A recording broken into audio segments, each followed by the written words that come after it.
Bueno, ayer me quedé con ganas de decir que, claro, yo estoy hablando del TOD, del Teatro de Objetos Documentales, desde un lugar bien colectivo, que esto quiero que quede claro, ¿no? Que no es como que algo que yo me inventé.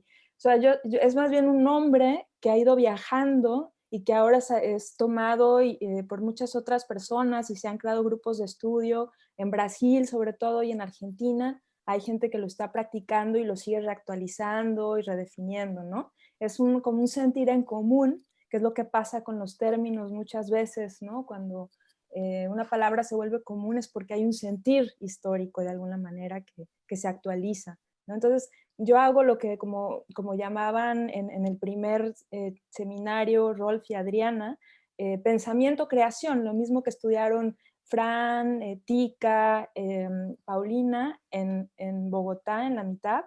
Es esto mismo, ¿no? Es abstraer un poco la práctica y compartirla con los demás para que se vaya retroalimentando, situando, cambiando. Entonces el TOT viene de ahí, ¿no?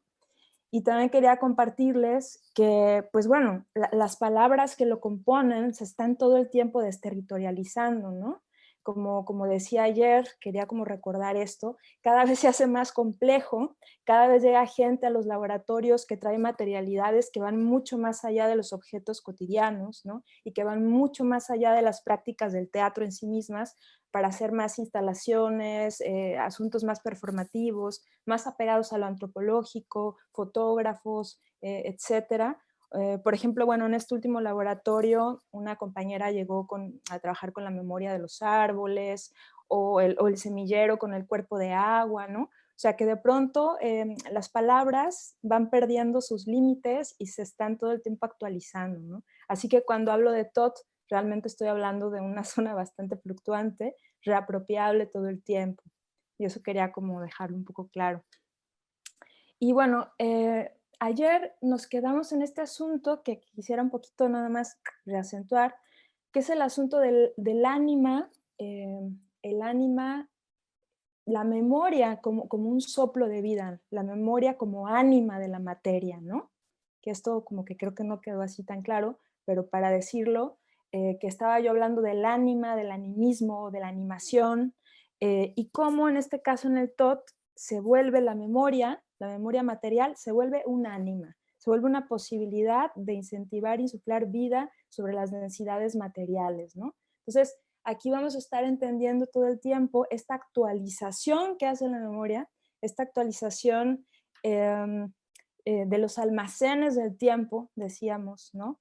Estos almacenes que nos causan problemas y preguntas, que son estratos, acumulaciones de vidas, de sentidos, y la palabra almacenar está dentro mismo digamos, de la palabra memoria, ¿no? De la palabra memorare, que significa almacenar en la mente.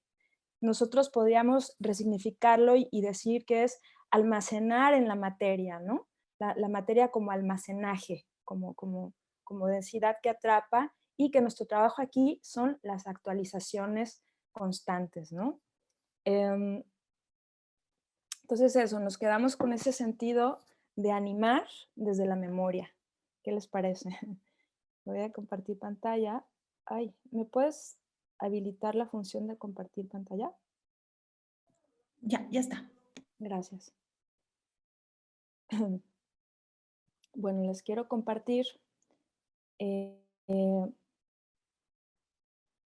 Vamos a entrar ahora directamente a los actos de mirada, ¿no? Los actos de mirada que ya más o menos mencionaba ayer, que me parece que en el TOT lo más importante son estos actos de mirada. Son justamente como, yo siempre digo en los laboratorios que más que una técnica, lo que hacemos es compartir actos de mirada, maneras de ver el mundo y de estar en el mundo, ¿no? Eh, y bueno, ahí son ángulos que adopta la disposición corporal para rastrear justamente estas ánimas de la memoria. Aquí hay una cita de Didi Uberman que de alguna manera resuena con la que compartimos ayer de Walter Benjamin, ¿no? Que una vez más nos habla de la mirada arqueológica. Dice, no se puede pues decir jamás, no hay nada que ver, no hay nada más que ver. Para saber dudar de lo que se ve es necesario ver todavía, ver pese a todo, a pesar de la destrucción, de la desaparición de todas las cosas. Hay que saber mirar como mira un arqueólogo, y es a través de una mirada semejante, una interrogación tal, sobre aquello que vemos, que las cosas comienzan a mirarnos desde sus espacios sepultados, desde sus tiempos idos. Este es un fragmento de este ensayo tan bonito que se llama Cortezas, que si no lo han leído, por favor, léanlo si les interesa el tema de la memoria, que lo escribe a propósito de una visita que hace al campo de concentración en Auschwitz, donde murieron sus abuelos, ¿no? Entonces, que ahora es un museo y él se interroga justamente los actos de mirada, se interroga por las memorias, cuando mira a esos abedules que son testimonios y que fueron testimonios de la tragedia, mira a ese pájaro que se posa entre las alambradas antiguas y las nuevas que puso el museo, como tratando de continuar, ¿qué? Se pregunta él, ¿qué es lo que están intentando continuar? Este pájaro que se posa entre alambradas, se está posando entre la barbarie y la cultura, dice, ¿no? Entonces, es un libro que nos es afín en ese sentido, se pregunta por los suelos, por el desgaste de los suelos, ¿no? Que nadie se pregunta nunca por eso, y se pregunta por muchas otras materialidades que están ahí testimoniando desde estos actos de mirada que justamente nos interesan en el TOD, ¿no? Y lo que me interesa mucho de esta cita también es lo que dice, eh, las cosas comienzan a mirarnos desde sus espacios sepultados. Es este reverso, ¿no? Las cosas son las que nos miran a nosotros también.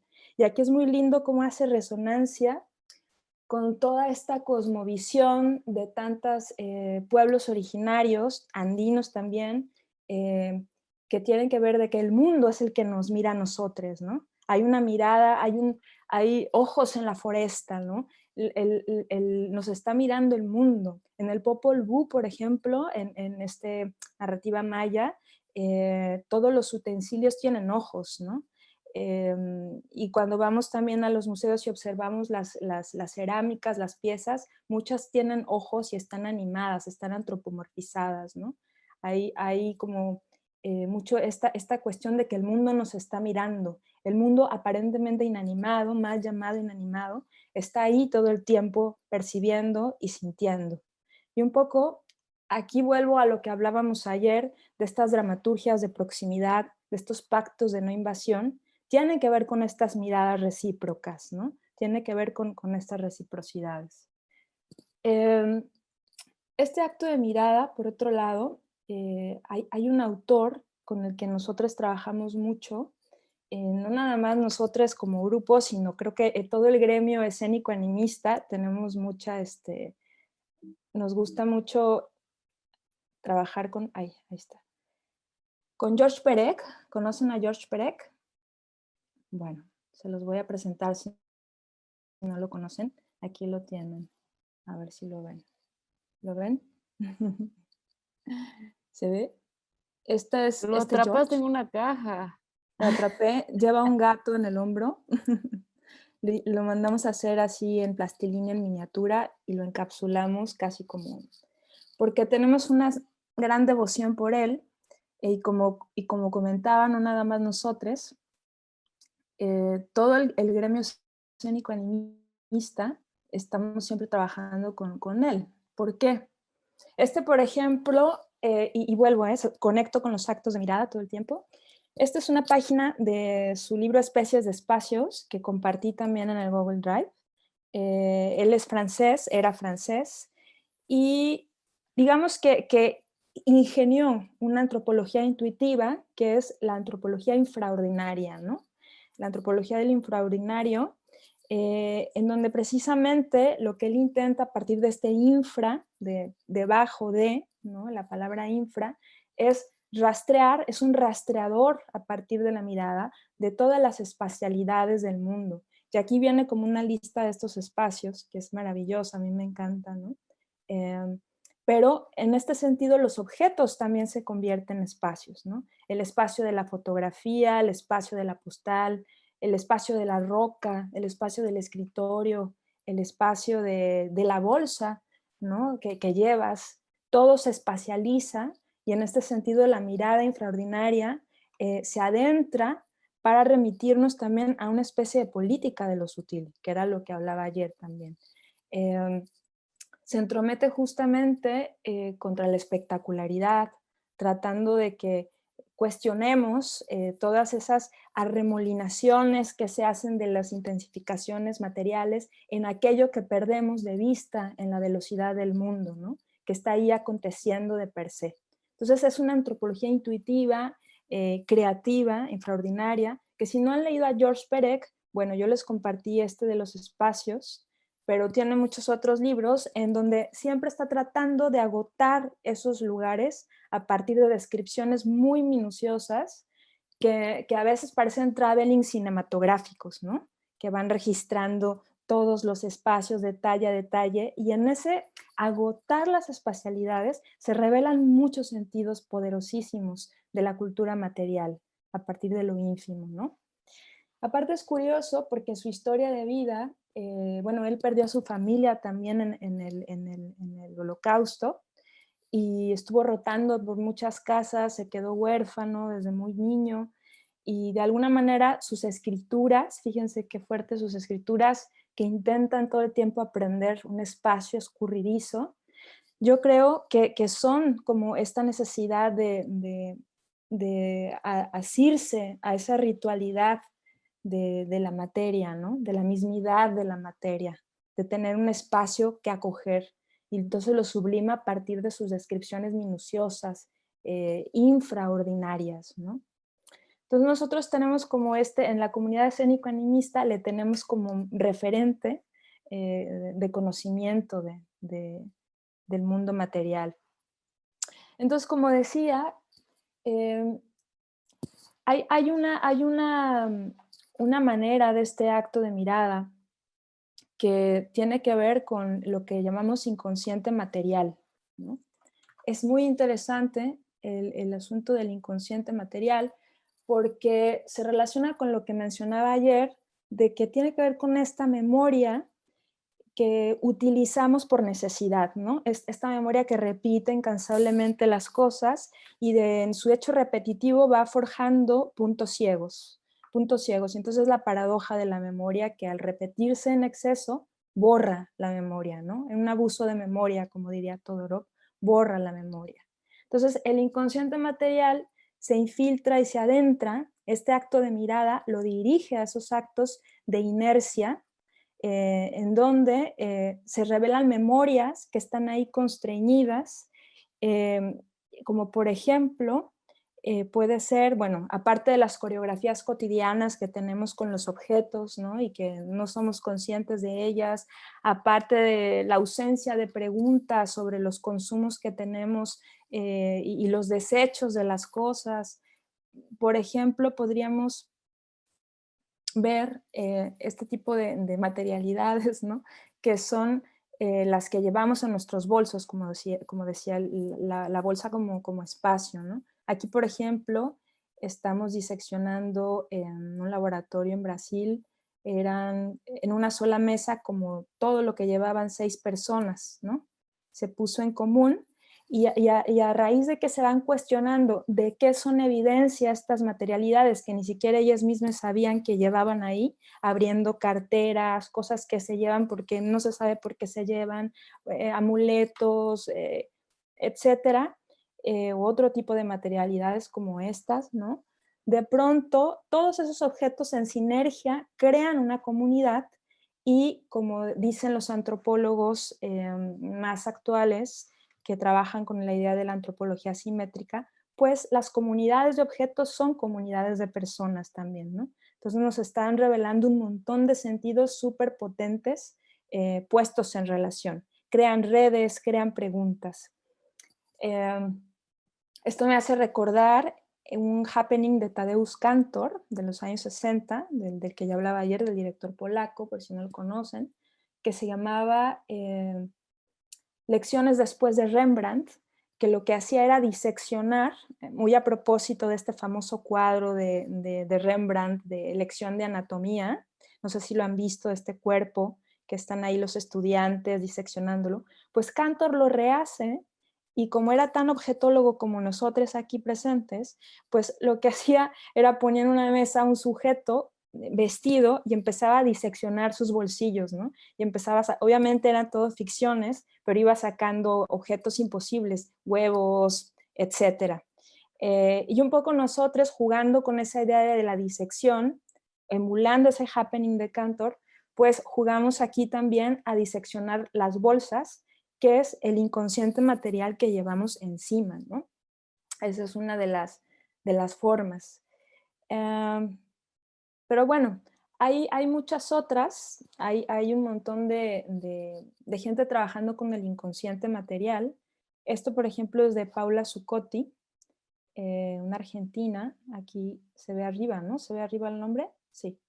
Paula Zuccotti, Everything We Touch, ¿no? Que lo que hizo es una investigación de campo muy grande, publicó un libro a partir de pedirle a las personas que retrataran todo aquello que tocaban en un solo día, ¿no? Y tiene pues diferentes contextos, culturas, etcétera, y esto es parte del inconsciente material. Para mí refleja perfectamente lo que quiero decir con el inconsciente material, en este sentido del tacto, ¿no? Em, bueno, también hay otra figura que es bien divertida. Les estoy compartiendo estrategias del TOT que después desmontándolas funcionan para pensar estas políticas de lo sutil. Esta es una figura que llamamos el antialtar, que es totalmente lo contrario a los objetos que ustedes trajeron ayer, ¿no? El altar, pues en la etimología, tiene este asunto de la altura, del altus, ¿no?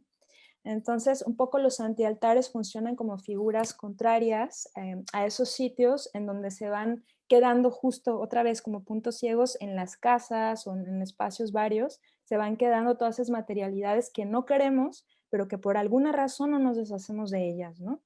Y entonces, al juntarse, crean una serie de radiografías súper poderosas. Son lugares no sublimados de la memoria, ¿no? Pero que documentan, se vuelven documentos desde ese ser inconscientes. Bueno, aquí hay otro antealtar que ya está en tensión hacia al altar, que por ejemplo, bueno, ambos son de diferentes ejercicios que hemos hecho. Estos estaban en un frasco en el taller de un inventor gallego, y me lo regaló porque él lo iba a tirar a la basura y entonces lo diseccioné y descubrí un montón de pequeñas cosas. Bueno, mi propio libro, el de los objetos vivos, la portada viene de una bolsa que encontramos abandonada, que después descubrimos que era de una señora costurera, por todo lo que había dentro, ¿no? Son pequeñas radiografías que cuando empiezan a cuestionarse, pues bueno, revelan diferentes tipos de preguntas y de agenciamientos sociales, ¿no? ¿Cómo Pero que descubriste, por ejemplo, con la señora, con esta foto que nos comparte? con esta. Bueno, con esta todavía estoy en proceso, ¿no? Estoy en proceso porque es muy difícil eh, cuando no tienes a la persona testimoniante de los objetos, es muy difícil sacar deducciones, ¿no? Necesito su apoyo y necesito hacer que se vuelva informante y que me acompañen en esta organización y en esta radiografía, porque de lo contrario, pues me voy a volcar a la memoria especulativa, ¿no? Voy a empezar a hacer hipótesis, voy a empezar a Eso. hacer... O sea, ¿cómo puedes, digamos, construir memoria si es que no tienes un hilo de referencia o informantes o no sé, ¿qué Bueno, haces? pues yo lo que hago y lo que hace mucha gente es justamente trabajar con la especulación, ¿no? Cuando no hay evidencia sobre todo, porque como estamos en el teatro de objetos documentales, o sea que hay esta voluntad de documentar, que hay esta voluntad de rastrear informantes y gente que te apoye de alguna manera a hacer enlace con un contexto localizable, pues siempre hay esta búsqueda, por en este caso el señor está vivo todavía, ¿no? Entonces mi tarea es ir y trabajar con él y preguntarle por qué, por ejemplo, utiliza, me llaman mucho la atención esas pequeñas, que son como unas especies, estos blancos que están aquí pequeñitos, son para poner pelotitas de golf, ¿no? Entonces deduzco que el señor pues juega golf. Utiliza muchísimo, hay un montón de como unos pequeñas herramientas totalmente como si fueran unos clips que hay ahí, que son los que más desecha, por lo cual deduzco que trabaja mucho con ellos, ¿no? Pero más allá de eso, pues me gustaría más bien hacer este trabajo con él, no yo sola, ¿no? Ahora, por otro lado, cuando no está el informante, cuando no está la persona, es cuando empiezan los problemas. Es cuando hay que empezar a ver de qué manera generar esta información. Por ejemplo, en este otro que les mostraba, en este caso, la bolsa estaba acompañada con documentos, o sea, había cartas escritas, ¿no? Y esto nos ayudó a conocer a la persona y hablar un poco de su vida a partir de los restos, en este caso, ¿no? Pero como lo vamos a ver la próxima sesión, el asunto de la falta de evidencias también abre a este ejercicio de memoria especulativa que es bastante interesante también, y en donde entra la posibilidad de las ficciones documentales en su máxima potencia, ¿no? En las fabulaciones, totalmente. Y, ajá. Pero bueno, un asunto también crucial dentro del inconsciente material quizás sean precisamente el asunto de los desechos, ¿no? De la basura. Em, digamos que la máxima figura del antialtar quizás la encontramos en nuestras bolsas de basura, ¿no? Hay muchos colectivos que se dedican a radiografiar los desechos, la basura, y en este sentido, por ejemplo, el teatro de objetos como tal, no el TOT, sino el teatro de objetos, surge en Francia en los años 80, surge como una necesidad de forjar una manera de hacer equivalente a la sociedad de consumo y sus desechos, ¿no? Surge después de los gloriosos años 30, o sea, después de la Segunda Guerra Mundial, hasta los años 80, hubo como una subida en la mercadotecnia, en la industria, y entonces empezó a haber muchos desechos y Francia, una sociedad muy opulenta, pues empezó a generar mucha objetualidad. Y en ese contexto surge el teatro de objetos en Francia a partir de un grupo que se llama Teatro de Cuisine, teatro de la cocina. Así se llaman los que acuñaron la noción de teatro de objetos, ¿no? Y ellos defienden que pues nacen de la sociedad de consumo. Pero claro, ellos nacen de ahí, sin embargo, fíjense qué curioso, ellos lo que hacían era como recuperar objetos de bazares y sin embargo les reescribían historias encima sin importarles realmente la memoria que tenían antes, ¿no? O sea, ellos de alguna manera trabajaban en inventarle biografías nuevas a los objetos, como de alguna manera en una justicia poética de dignificarles y salvarlos de lo posible mísera, lo mísera que habría sido su vida, ¿no? Entonces juegan a ficcionar los objetos. En cambio, aquí lo que nos interesa es saber las trayectorias de esos objetos, ¿no? La memoria de esas cosas. Y en este sentido pienso que la noción puede ser bien interesante en nuestros contextos latinoamericanos, en donde aquí estamos viendo un cochecito en Guadalajara de un señor que dice la grandeza está en desechos, ¿no? Eh, y bueno, se dedica a revender objetos. Y claro, en América Latina las rutas de los desechos pues son tomadas desde otros lugares, ¿no? Realmente empiezan grandes vidas, grandes biografías.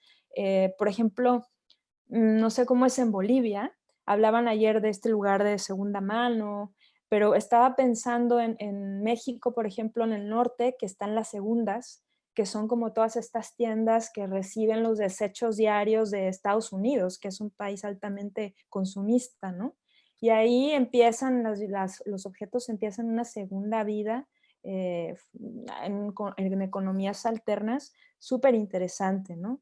O qué decir de Cuba, ¿no? Qué decir de Cuba también, que pues con el racionamiento socialista los objetos se heredan una y otra vez y alcanzan vitalidades hasta lo impensable, ¿no? Hay un asunto con la reparación súper interesante. Entonces, ¿cómo este tipo de teatralidades del objetual pueden funcionar en nuestros contextos latinoamericanos desde este asunto del desecho?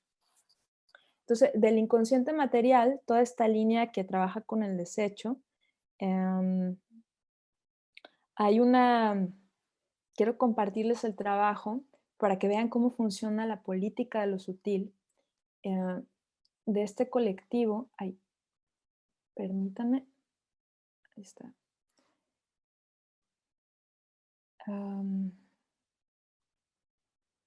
Aquí está, ¿se ve?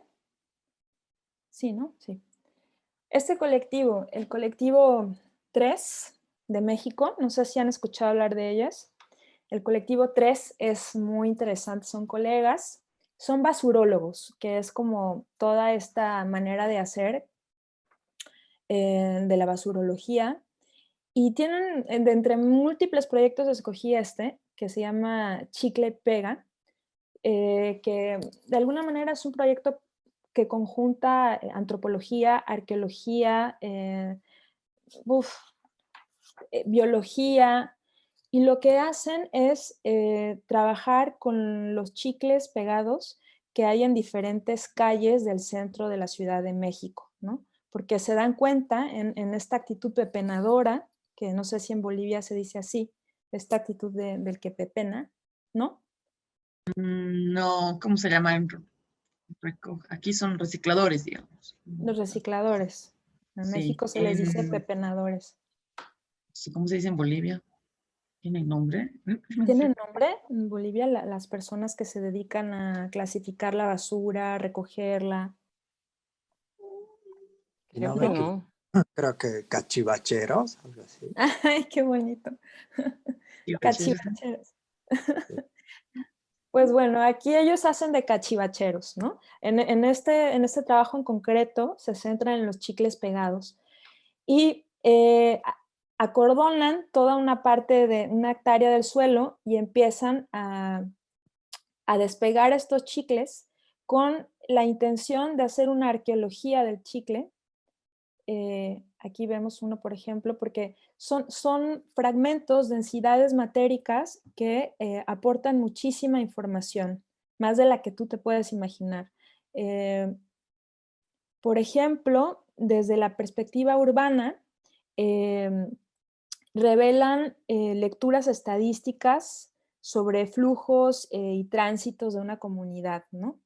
Y después hacen una arqueología en el sentido de que también hay algunos que los restauran chicles, con la intención de hacer esta aproximación arqueológica para recuperar y conservar cada chicle como un poco una acción para dejárselo a los arqueólogos del futuro, ¿no? Para que descifren la historia a partir de escrituras secretas en estos chicles para la posteridad.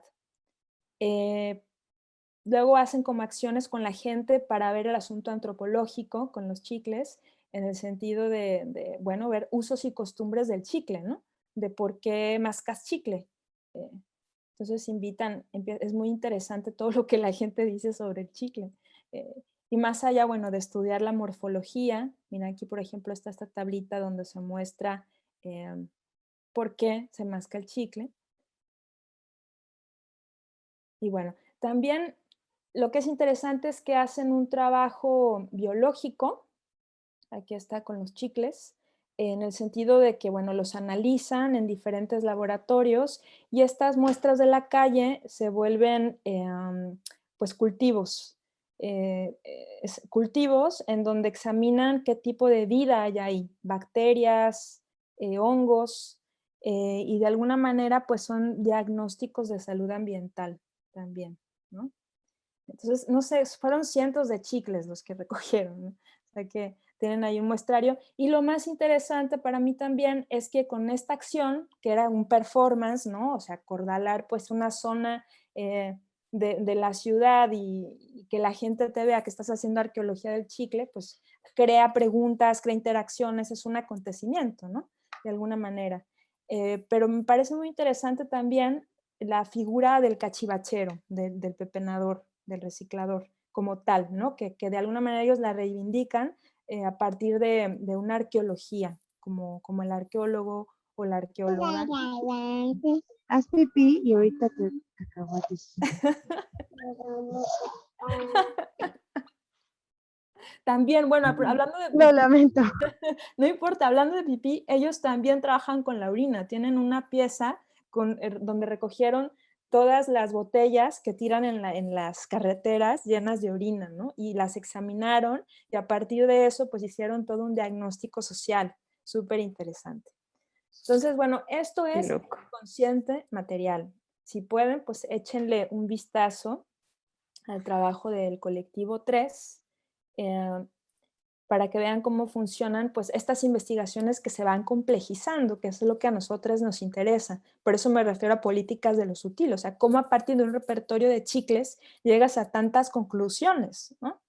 Es justamente una mirada infraordinaria.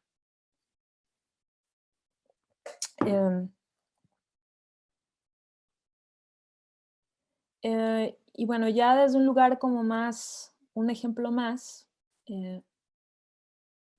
performativo, por ejemplo, está este trabajito de Sarah Bain, ella es de Bélgica, tiene ese trabajo que se llama Olvido, que es bien interesante también, que ella durante un año guardó todos los restos de lo que consumía, todos los restos inorgánicos, y pues creó como cajas, como un calendario, a ver si aquí se ve, sí, como un calendario en donde cada mes iba guardando, ¿no? Lo que consumía, pero no solamente basura, digamos, de desechos de comida, sino desechos de todo tipo, incluidos mails, basura mental, todo lo que ella consideraba basura durante un año, ¿no? Y lo fue clasificando en estos años. Y tiene esta performance que hasta el día de hoy sigue en movimiento, que dura 2 horas, y entonces la vemos disponer en el espacio una a una todas estas piezas de un año, y es bien bonito porque es casi una operación quirúrgica, hay toda una ritualidad, un trato de la cosa, ¿no? Un trato de la bolsita de té, en ese tratamiento, pues de alguna manera crea este pacto de no invasión y un poco la basura más bien se revela como aquel objeto que nos invade a nosotros, ¿no? Y mientras va disponiendo, va contando historias súper interesantes y cuestionándose cómo jugamos con las jerarquías todo el tiempo de la materia, ¿no? Y dice, ¿qué pasaría si hubiera gente que en lugar de recoger la basura, la repartiera, ¿no? De vuelta en las casas. Y empieza a hacer así como un montón de citas y anotaciones.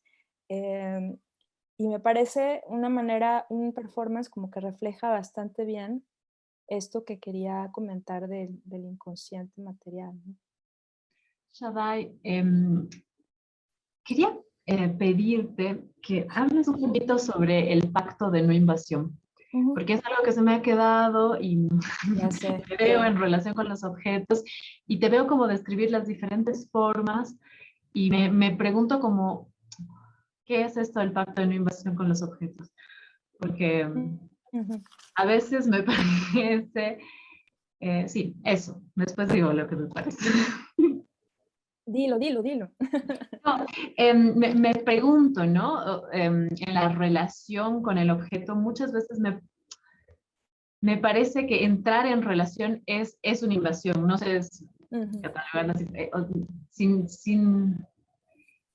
hay ahí una modificación recíproca, obviamente, ¿no? Del objeto a ti, de ti al objeto, pero hay ahí una entrada en la otredad. Entonces, me pregunto, ¿qué es exactamente esto que tú dices y lo repites muchas veces del pacto de no invasión en relación a... Sí. Sí, qué bueno que lo preguntas otra vez. Lo que pasa es que para mí es como muy sencillo decirlo porque como lo practico tanto dentro del teatro de formas animadas, ¿no? Y de hecho yo lo estoy como traspolando de ese campo a una desterritorialización más amplia, que tiene que ver con lo que contaba ayer un poco de esta predisposición corporal a dejar a detener el tiempo humano para adentrarse en el tiempo de las cosas, ¿no? que no llevamos la misma temporalidad, que suena muy abstracto realmente. Y nosotros, por ejemplo, a veces en los laboratorios podemos quedarnos hasta 5 horas tratando de ver cómo es el tiempo de una silla. O sea, tratando como de descubrir con el movimiento, con la copresencia, ¿no? Estar juntos en el mismo espacio, la silla y yo, y ver realmente cómo se crea como esa zona intermedia en donde realmente la silla aparece, ¿no? El pacto de no invasión, y usa muy a conciencia la palabra invasión, que yo sé que tiene esta connotación conquistadora, colonizadora, bélica, terrible, pero la uso a propósito para radicalizar un poco como esa conciencia, ¿no? Esa conciencia de hasta qué punto estás tú otra vez invadiendo al objeto o estás haciéndole preguntas para que él empiece a revelarse como presencia desde muchos lugares, ¿no? Como un poco lo que estaban haciendo el colectivo 3 con los chicles, ¿no? Para mí es como una suerte de no tratar de llegar y imponerle ficciones a los chicles, por ejemplo, sino que los llevan a los laboratorios, buscan la vida que hay dentro de ellos, ¿no? Hay bacterias, hongos, son cultivos en sí mismos que revelan datos ambientales por sí mismos, de alguna manera no están tratando de que el objeto mismo, por su ser condensador de memoria, revele lo que tiene dentro, más que llegar e imponerse ellos encima. ¿Sí me explico? Aunque siempre esa zona es muy ambigua, siempre está en negociación constante, ¿no? Por eso hablaba ayer también del asunto de la personificación. ¿Qué pasa? ¿Dónde está el límite entre personificar y no invadir al objeto, ¿no? Entonces los pactos de no invasión son bastante amplios, son bastante variados y van a depender mucho del repertorio de materialidades que tengas, ¿no?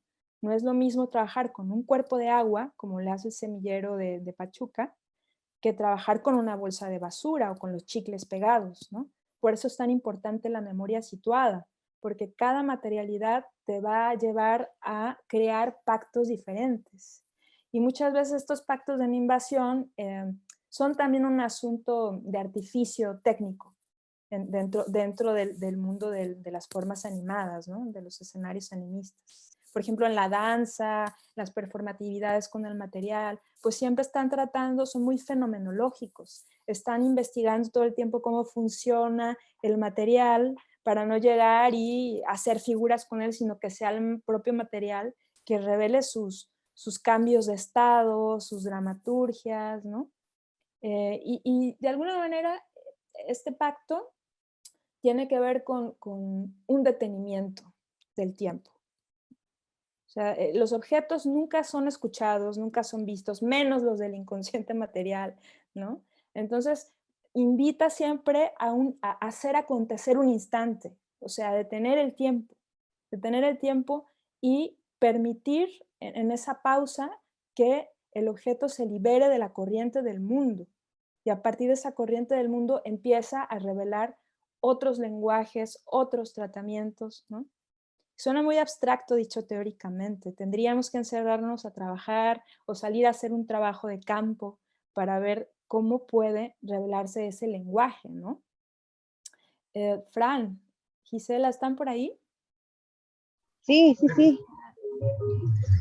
¿Por qué no nos comparten un poquito este asunto del pacto de no invasión en relación al cuerpo de agua, ¿no? Por ejemplo, ¿cómo funciona esto? Que ahora ustedes están trabajando mucho con estas materialidades encontradas, con muchas historias y memorias personales, pero luego está el cuerpo de agua del río, ¿no? O sea, como para ustedes, ¿cómo funciona más o menos esta idea de buscar esta equidad con ese ser? A grandes rasgos. Bueno, es que ahorita justo que comentabas lo de estos análisis que hacen del chicle, por ejemplo, pensaba en la pregunta que Gisela y yo pues detonaba, ¿no? Detonó un poco del proyecto, que era ¿qué nos dice el río? Y pensaba en esto, en cómo hacerlo hablar, ¿no? Entonces, de alguna forma, siento que durante la investigación, los objetos que nos fue arrojando el río, por así decirlo, son estas formas también como de hacerlo hablar, ¿no? O sea, pienso que los objetos, porque estuvimos al inicio pensando en analizar qué tan contaminada estaba el agua, ¿no? O las plantas.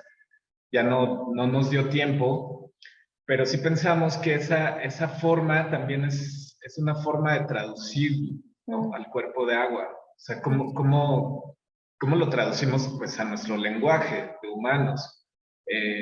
Y que tiene que ver justamente con estas posibilidades que tenemos de analizarlo, pero a lo que sí llegamos, pues justamente fue a que el río, ese cuerpo de agua nos revelara, digamos, como esa memoria a través de objetos. Y también, pues, a través de lo que la gente que vive en el trayecto del río, pues también nos podía decir. Pues sí, es que se abren muchas preguntas con este asunto de la equidad entre materialidades, ¿no? Pero también lo que es curioso es, una se predispone a no invadir aquello, pero sí, por el contrario, permites que eso te invada a ti, ¿no? Hay como más bien, hay esa necesidad, al menos en estas prácticas, como dejar que eso emerja, que emerja su lenguaje, o puede ser una traducción científica, como también hacen los del colectivo 3, o puede ser esta cuestión antropológica también de los usos y costumbres. Inevitablemente hay siempre como un entramado social alrededor, un agenciamiento social. Ahora, hay como otras perspectivas que tienen que ver con las poéticas de la tierra, ¿no? Como este trabajo de Donna Haraway, muy a partir de los haraguayanos, de Donna Haraway, y otro tipo de perspectivas que justamente ven la decadencia del antropoceno y quieren buscar una política biocénica, ¿no? Más apegada a la vida y respetar todas estas entidades no humanas y más que humanas, e indagar en otras, como decíamos ayer, otras ontologías. Pero hay ahí esa pregunta de cómo hacer eso realmente, ¿no? Tan apegados como estamos pues, a nuestra subjetividad, a nuestra psicología. ¿Cómo nos desujetamos, ¿no? La pregunta es cómo nos desujetamos para escuchar ese lenguaje, por ejemplo, del río, ¿no? ¿Qué tipo de observación requiere? ¿Qué tipo de acompañamiento requiere? ¿Qué tipo de escucha activa requiere, ¿no? Yo creo que no hay respuestas, es una práctica que está ahí en emergencia y que si se revisan las cosmovisiones de los pueblos originarios, pues ellos sí que tienen como ciertas prácticas, ciertas ontologías en donde, por ejemplo, las cosas nos miran, ¿no? Donde, por ejemplo, ya las cosas están hablando un lenguaje, ¿no? Y entonces se trata de escuchar y amplificar los mundos, ¿no? Se trata también de ver cómo las vitalidades recorren estas densidades materiales, desde lugares que van más allá de la psicología, ¿no? Hay como muchas teorías sobre esto, mucho desde la ecopolítica, desde la ecopolítica es fantástica, pero la pregunta es cómo llegar a ese pacto de no invasión en este tipo de entidades, por ejemplo, ¿no? Que es, como les digo, tiene muchas dimensiones, puede ser desde lo formal hasta lugares como mucho más amplios que se van excavando. ¿Alguna otra pregunta sobre esto? Va a ser una constante, o sea, es un problema. O sea, es un problema, no hay una respuesta, pues yo no tengo una respuesta. Pues nosotros contarte y contarles también que en el anterior tiempo nosotros un ejercicio de carteo que hacemos, que empezamos a hacer, hicimos una carta a una entidad, habíamos decidido llamarla así y enviarla, ¿no? Entonces salieron cosas muy de todos los universos, ¿no? Pensando también, imaginando que para nosotros era esto de una entidad viva, ¿no? Como nos referíamos a ella. En el primer tiempo hicimos una carta que se respondió, era una carta a alguien y íbamos a recibir una respuesta, pero en este caso, por ejemplo, pensamos, no vamos a hacer como, bueno, voy a escribirle una respuesta como si yo fuera la montaña, ¿no? Entonces dejamos ser una carta como bastante abierta, pero que en realidad trajo muchísimas preguntas. Y creo que tenía como una cierta perspectiva, pero ahora cuando te escucho hablar, imagino qué forma podría tener esa carta también, ahora que viéndolo desde este lugar también, ¿no?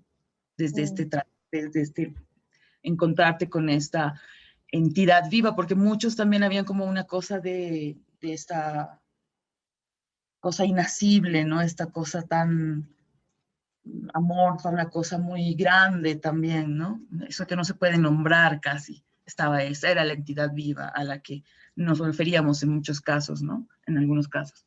Pero ahora que hay esta contraposición, también me pregunto por este ejercicio dentro de eso. Y me acordé, ayer ustedes estábamos hablando sobre las recetas, y encontré un recetario que me robé, porque yo me tengo que robar las cosas en mi casa, de mi madre. Entonces, está Wow. allá en un tris, Es y una reliquia. sí, es una reliquia, y me acordé y pensaba como también en estas otras recetas, ¿no? Eso, y quería mostrarles eso. No, Qué belleza. Oye, cuídalo mucho, ponle ahí como sus, sus remiendos amorosos es para que súper no se rico. acabe de romper. ¿Y ella cocinaba estas recetas? ¿Las hacía? Hacía, lo que más hacía eran los escones y la famosa pasta frola, Mm, ¿no? Y los alfajores de maicena. qué belleza, qué Lo bueno, demás fíjate, no. Ujú, bueno. ¿no? Es como otra vez los gestos reincidentes, cómo traerla aquí, ¿no? Cómo hacerla aparecer con la comida. Qué bonito. Mm, La pasta flor. Yo en relación a eso tengo otra, otra pregunta. adelante. Porque me pasa, o sea, creo que esto de pensar en ese sentido, en la idea de no invasión, a mí me lleva, y ahora lo trae la Pau con un recetario, a una lógica muy cotidiana del quehacer, ¿no? Entonces, cuando veo, por ejemplo, cosas como las de este colectivo 3 que me muestras, que ya son como puestas en escena, pues, en todas las escenas, ¿no? En la escena científica, en la escena. Me pregunto sobre cómo o cuál es el conflicto que se atraviesa o cómo se piensa esta idea desde la no invasión a la puesta en escena o a la muestra, ¿no? Porque digo, aquí esto de escuchar al río es muy común para la gente que trae la música, ¿no? La música de aquí se hace escuchando al río. Es así. No sé si se hace, el río la hace y te la da, de hecho. Es así. Y el viento, ¿no? El viento es súper andino. Sí, el viento, totalmente. El viento y otras cosas también, ¿no? Pero no es que tú la haces, sino que ellos te la dan y tú la compartes con la comunidad. Y la compartes con la comunidad porque eso también va a generar un diálogo con el viento, con el río, con la tierra y con todo para que tu cosecha, o sea, para que este ecosistema funcione.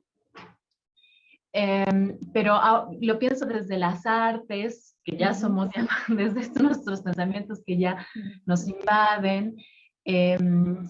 ¿Cómo ustedes piensan esto de la muestra, de la puesta en escena, de la exposición, ¿no? En relación a esto de la no invasión y de todo lo que hemos hablado? Espero ser clara. Sí, sí, claro, es muy clara. Otra vez la respuesta es muy singular, es que depende del repertorio de materialidades que tengas, es muy situada, ¿no? Pero siempre hay una pregunta, hay un problema de fondo que es ¿quién soy yo? ¿Qué tipo de presencia tengo ahí? ¿Qué papel juego en ese lugar, ¿no? En nuestras puestas en escena en concreto, jugamos mucho a lo que mencionaba ayer de Walter Benjamin, este asunto de hacer evidente a aquel que recuerda, ¿no? como acompañante o compañera de la objetualidad, estamos siempre ahí performando nuestra propia memoria en relación a la memoria de esa objetualidad. O sea, cómo la encontramos, funcionamos mucho como en el documental en primera persona, de alguna manera, cinematográfico, en donde siempre estás dejando registro del plan de excavación que has llevado, ¿no? Como decía Benjamin, un poco, y siempre vamos dejando ese proceso abierto para que la materialidad siempre esté ahí apareciendo, ¿no? Hay otros teatros, otras performatividades que, como decía, se concentran más en la animación, ¿no? Y es bien bonito porque no es hacer como si estuvieran vivos, es otro tipo de animación que, por ejemplo, mi colega Xavier Bobés trabaja muchísimo, que es la poética del tacto, los archivos de tactos, que son como más trabajos sensoperceptivos, cómo agarrarlo, cómo dejarlo, que no se trata de virtuosamente hacer como si estuviera vivo, pero sí atiende a una cualidad del movimiento corporal que se presta, que se transfiere a esa materialidad que te da el objeto, ¿no? Es un trabajo muy de la mano, muy del tacto, y que luego transita por todo el cuerpo, según en qué eventos, ¿no? Y cada materialidad te va dando como una respuesta distinta, pero sí es un problema, y es lo que nos distingue, por ejemplo, al campo escénico animista de otro tipo de teatros o de artes vivas, ¿no? Que trabajan con el cuerpo, ¿no? Donde el cuerpo es lo protagonista. Aquí el cuerpo no es lo protagonista. El cuerpo es como un acompañante de esa materialidad. O es tan importante el cuerpo no humano como el humano, ¿no? Se crea esa equidad y siempre se tiene esa conciencia. De lo contrario, ya no estamos en el campo escénico animista, ¿no? Es una premisa básica, estar siempre pensando en esas equidades. Pero pues ahora en los ejemplos que vamos a ir viendo, igual eso se va revelando de acuerdo a la singularidad del repertorio, ¿no? De materias. Porque justamente por eso la memoria situada, porque siempre digo esto, ¿no? Si el lenguaje universal de los objetos es ser mercancías, digamos que justo aquí lo que hacemos es fracasar ese lenguaje universal. Aquí de alguna manera lo que se busca es que sean puntos de fuga del ser mercancías. El ser mercancías es solamente una posible biografía dentro de sus ciclos sociales, pero aquí realmente lo que estamos buscando es ver otras posesiones, ¿no? Y darle singularidad. Y es ahí donde nace la noción también de documento, desde otro lado, que eso lo vamos a ir viendo, pero de alguna manera eso que testimonia, ¿no? El chicle se vuelve documento, como lo acabamos de ver. El chicle se vuelve un documento, ¿no? Se sale del ser mercancía para volverse informante de un montón de cosas. Y ese es el tipo de documentalidad que nos interesa aquí. Y al singularizarse es que se vuelve documento, ¿no? Al hacer fracasarlo como mercancía y recuperarlo desde otro lugar, ¿no? No sé si te contesté, pero es que es muy difícil de contestar así como... Tienen muchas respuestas, de acuerdo a cada poética, ¿no? Cada poética es singular, cada acercamiento es singular, ¿no? El colectivo Meinubi dice, es un pacto que me parece imposible de cumplir a cabalidad porque la interpretación siempre tiene algo subjetivo. Pues yo estoy de acuerdo, contigo, ¿no? De hecho, yo siempre digo aquí en los libros que escribo, siempre digo, bueno, que igual es una encomienda imposible, ¿no? Pero al menos estamos jugando a que sea posible, o a llenarnos de preguntas y de posibilidades, o a jugar que sí se puede, ¿no? No lo sé. Es un campo problemático en general, ¿no? ¿Algo más? Yo quería decir algo. Adelante. Lo que has mencionado ahorita de esta fuga del objeto a ser mercancía y de la historia que por sí misma, digamos, no cuenta el objeto, así en términos documentales. Por ejemplo, en la arqueología, eso es muy importante, ¿no? Y ahí cuando hablaste lo del chicle, me he puesto a pensar cómo en este tipo de investigaciones, cosas muy pequeñas, ¿no? Pero muy pequeñas, como una piedra. Recién ayer leía un artículo de, ¿cómo se llama esta civilización? Maya, sí, ¿no? Que están investigando heces de las personas de hace muchísimo tiempo para determinar por qué ha desaparecido esta civilización y encontrando en esas heces fecales un montón de elementos que explican la dieta de las personas y cómo ha habido una sequía que les ha afectado y todo esto lo están contando, ¿no? Estos petroglifos que han encontrado y que hoy se están mirando, se están observando para contar una historia de toda una civilización. Entonces, pero también me preguntaba por qué este tipo de interpretación no invasiva, digamos, es como bien científica, ¿no? O sea, es como, te tienes que aislar de todas las cosas que tú puedas pensar acerca de y tratar de sacar lo único que está ahí realmente, digamos, ¿no? O sea, sin que tú le pongas nada de ti. Pero aún así la ciencia también tiene, o sea, y es lo más... ay, se me murió. Hoy. La sacó el objeto. Oh, sí, la computadora se reveló, es como, no, ¿En esto serio se no. fue? Se cayó, creo que se yo le creo que acabó la se batería. Ajá, algo así le pasó. Uy, y Sí. le iba a contestar. Bueno, Bueno, la guardemos, quizás va a volver más guardemos. adelante. Tiene que enchufar su compu. Uy, qué mal. Bueno. Bueno, pues ¿alguien más quiere comentar algo? Bueno, si no continuamos, y bueno, pensando justo en este asunto del inconsciente material, ¿qué pasa si lo trasladamos al contexto pandémico? O sea, ¿qué pasa si nos empezamos a hacer las preguntas sobre la rematerialización que ha surtido en el seno de nuestras vidas a partir de la pandemia en el plano del inconsciente material, ¿no? ¿Qué ocurre? Sería bien interesante, y yo sé que van a empezar a surgir muchísima literatura al respecto de cómo trabajar el asunto de la cultura material durante la pandemia, ¿no?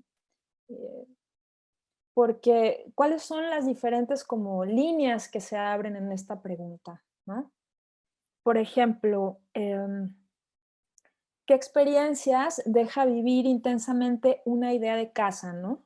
De entorno doméstico, y qué inconscientes se revelan en esa materialidad. Ahora que hemos estado confinados, quienes tenemos la ventaja de tener hogar, porque por supuesto que se ha revelado toda la calle como hogar, ¿no?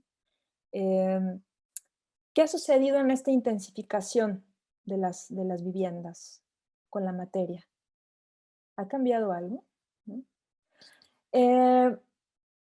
¿Qué marcos de visibilidad estética aparecen con el cuerpo de los objetos cuando hay una ausencia de cuerpos humanos, ¿no? Cuando no hay estos contactos? ¿Qué emergencias hemos visto al no haber cuerpo humano, al no haber contacto? ¿Qué tipo de marcos de visibilidad se han estado dando a través de esta psicosomatización, como decíamos? ¿Qué pasa en esta ausencia de cuerpos? ¿Qué lugar empiezan a tomar las objetualidades y las materialidades? Esa es otra de las preguntas. ¿Qué aparece en el miedo al tacto, ¿no? En el miedo a tocar las superficies que ya han sido tocadas? Y en cuanto a esta pregunta, les recomiendo leer el texto de Judith Butler que les compartí. Está en un enlace que se llama Las superficies del mundo, que es súper interesante, porque justamente habla de esta peligrosidad que con este impas surte en la materia, ¿no? A partir de que se vuelve pues un agente vivo de contagio, ¿no? La pregunta esta que hace Cristina Rivera Garza, la novelista, en un texto muy bello que escribió en la pandemia también, ¿quién ha tocado esto que yo toco, no? Por fin nos empezamos a hacer estas preguntas a partir de esta agente de contagio, ¿no? Y nunca los objetos fueron tan importantes como en este impasse que estamos viviendo, ¿no? Que ahora en unos lugares empieza a despejarse, pero en otros la gente sigue confinada. Y es un vaivén que no sabemos cuánto va a durar. ¿Cómo dialogamos con esto? O sea, ¿qué es lo que ha ocurrido en este tiempo, no? Yo creo que los objetos en este tiempo, y no solo los objetos, todas las densidades materiales se han vuelto índices reveladoras de un montón de cosas, de un montón de temporalidades, de un montón de provocaciones y de afectos que desconocíamos o que habíamos olvidado por completo, ¿no? Ahora en este tiempo la densidad material vuelve a cobrar una importancia de tal modo que por eso también las poéticas de la tierra están ahorita hasta arriba. O sea, todo el mundo se quiere ir a vivir al campo, todo el mundo está trabajando con la tierra, con los herbarios, con las plantas, con las rocas, con los cuerpos de agua, ¿no? Hay como una proliferación muy grande de trabajar con esta otra, con el mundo, con Gaia, ¿no? Desde su lenguaje. También instigados por este impas, ¿no? Entonces, yo creo que aplicar toda esta mirada del inconsciente material hacia el impas nos lleva a muchas preguntas y que realmente es cómo las vamos a contestar, ¿no? Porque, por ejemplo, pienso también qué pasa con esto. O sea, ¿qué va a pasar si pensamos otra vez en los desechos? ¿Qué afectaciones e impactos pues, van a traer a la Tierra la multitud de desechos pandémicos, ¿no? Eso es, voy a usar la palabra, perdón, eso es muy cabrón. O sea, ¿qué vamos a hacer con esto? Se leen estos datos. México está emitiendo, esto lo tomé de periodistas, ¿cómo se llaman? Pie de página. Si no lo conocen, les recomiendo mucho que busquen a Pie de Página, que es un colectivo de periodistas independientes, maravillosas. Bueno, de ahí tomo estas notas. México está emitiendo unas 32 toneladas de basura por COVID cada día. Se estima que cada paciente hospitalizado emite alrededor de 2 kilos de desperdicios diariamente. En promedio, un habitante de la ciudad produce 1.3 kilos de basura al día. Un estudio de la Organización de Conservación Marina Oceans Asia, con sede en Hong Kong, estimó que en 2020 llegaron al mar entre 4.680 y 6.240 toneladas de plástico, solo de mascarillas, barbijos, cubrebocas y desechables. Y esta nota es ya de hace tiempo. O sea, ahorita esto sigue creciendo y se sigue actualizando, ¿no? En el afán de supervivencia, pues seguimos contaminando la tierra. O sea, ¿qué va a pasar con toda esta nueva materialidad que está circulando en el mundo? Esto, por ejemplo, es una fotografía de Clemente Bernat. Es un fotógrafo español que trabaja mucho con fosas, trabaja fotografiando objetos de fosas. Búsquenlo, tiene un trabajo bien interesante con objetos de fosas, siempre fotografía objetos de fosas. Y durante la pandemia acá en Madrid se salió a fotografiar, bueno, cómo estaban las calles y se encontraba con muchísimos guantes y restos, ¿no? Pero bueno, son preguntas que quedan abiertas, ¿no? Evidentemente, pues yo no tengo la respuesta, pero sí me pregunto qué ha pasado con las comunidades escénico-animistas, con el TOD, con todas estas actos de mirada que les estoy invitando a entrar. ¿Qué pasa con ellos durante el impasse pandémico? O todavía más, o sea, ¿cómo vamos a dialogar con toda esa materialidad de los desaparecidos, ¿no? En esta multitudinaria comunidad de muertes? ¿Qué va a pasar con todos esos objetos?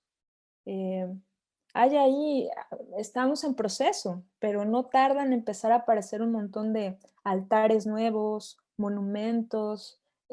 Algo tiene que pasar con las políticas oficiales de la memoria y también con las autogestivas, ¿no? Que empiezan a crear estos duelos colectivos de algún modo, porque ha sido extremadamente doloroso. Y no hemos asimilado eso, todavía no hemos entrado en esa dimensión. Pero, por ejemplo, ya empieza a haber como algunas provocaciones. Esto es de una iniciativa del New York Times.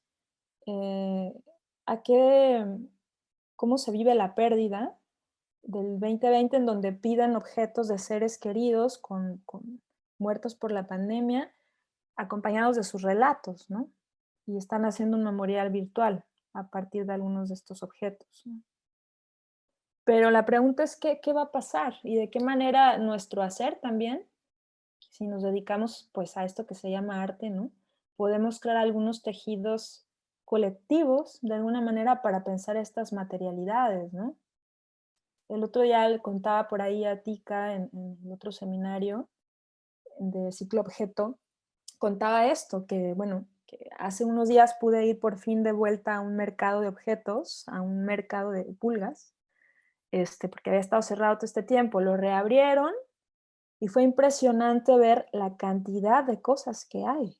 O sea, está llenísimo de cosas. Porque, claro, ellos cuentan que han vaciado un montón de casas de gente muerta por COVID, en su mayoría ancianes, ¿no? Porque aquí en España ha sido brutal la muerte de los ancianos. Los mayores contagios han sido en los asilos, porque acá hay una cultura del asilo muy fuerte, que no sé cómo se dice en Bolivia, asilos, los asilos. Aquí pues hay una cultura muy fuerte y bueno, yo incluso tengo un pariente, ¿no? Que falleció, tío lejano, que falleció allí y pues lo que te entregan son las cenizas. No te puedes despedir ni mucho menos, pero ¿qué pasa con toda esta objetualidad, ¿no? ¿Qué nos va a contar? ¿Qué vamos a hacer con ella? O sea, yo son muchas preguntas que me hago y pienso y me doy cuenta, ¿no? Que este campo pues tiene bastante para hacer, ¿no?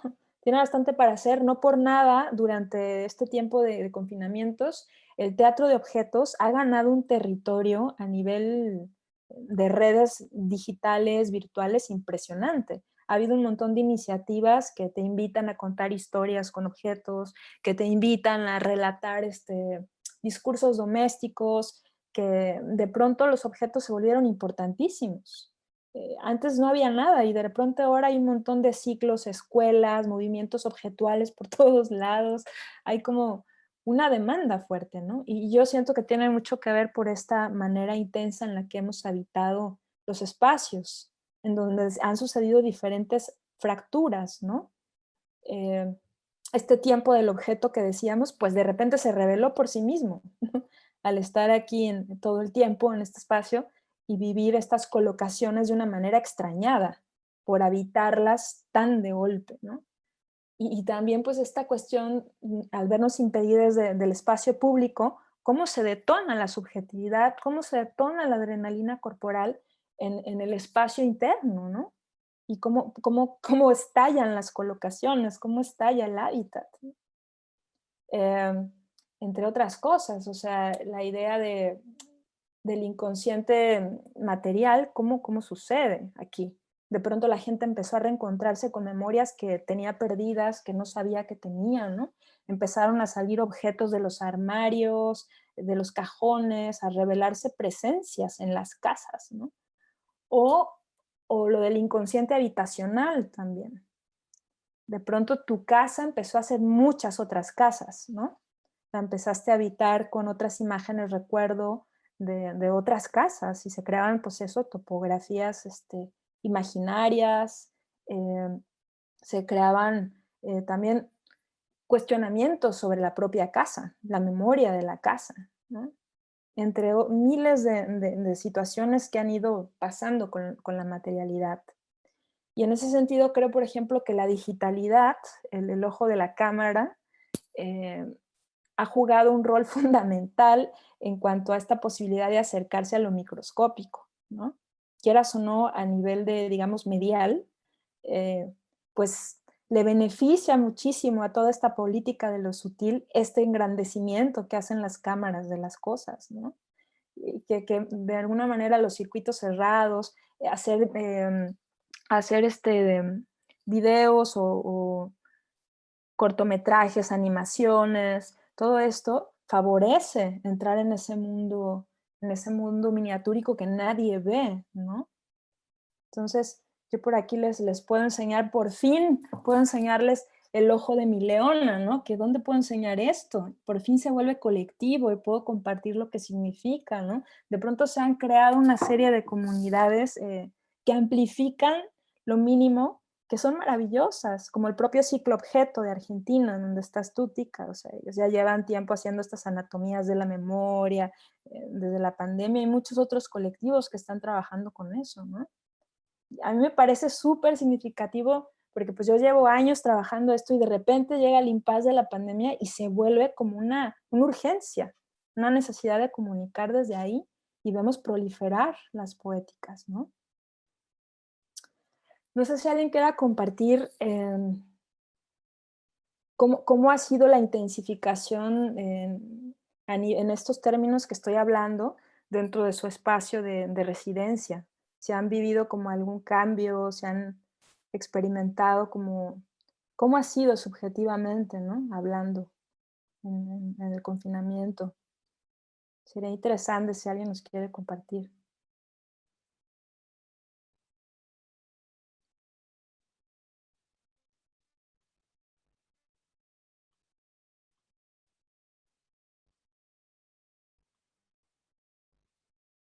Por lo tanto, les voy a dejar aquí mientras tanto. Esto es un texto que escribí en su momento, que justo habla de todo esto que estoy diciendo, ¿no? Teatro de objetos e intimidad del espacio doméstico en tiempos de guardar distancia. También les quiero compartir este pequeño cortometraje que hicimos con mi compañía, con Jomi Oligor, mi compañero, que se llama Después de la arena, y que es un poco nuestro homenaje a todos estos ancianos que se han ido, ¿no? Un homenaje poético que hicimos aquí en el desierto, pues con unos ancianos de plástico pequeñitos. Pero bueno, no sé, que son preguntas que están ahí latentes. ¿Cómo trasladamos todas estas preguntas hacia el impasse pandémico?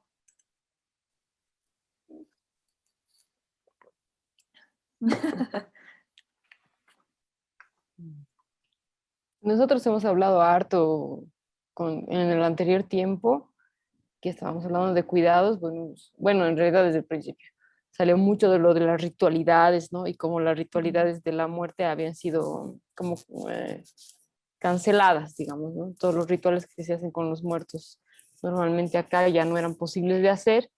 Y claro, ahora mirando eso desde el punto de los objetos, digamos,